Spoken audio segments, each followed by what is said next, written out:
Hi guys, in this video I'm going to show you how to join Binance Megadrop kernel.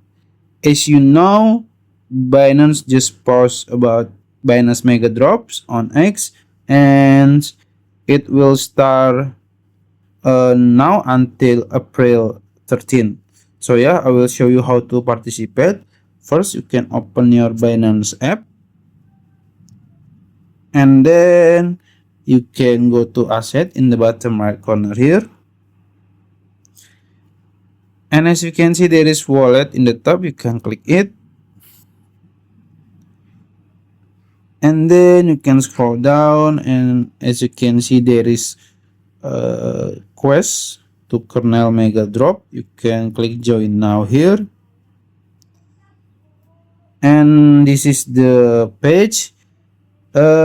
Basically, you have to earn points and you will get rewards. How to earn points? You can first you can lock your BNB, and then you can complete Web3 quests.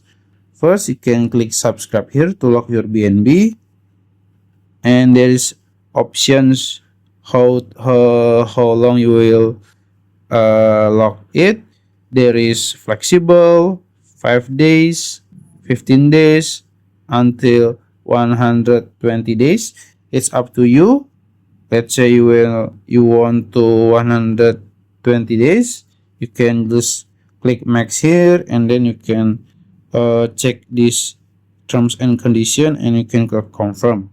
After that, you can complete the web request. You can click start, and then you can stack with kernel.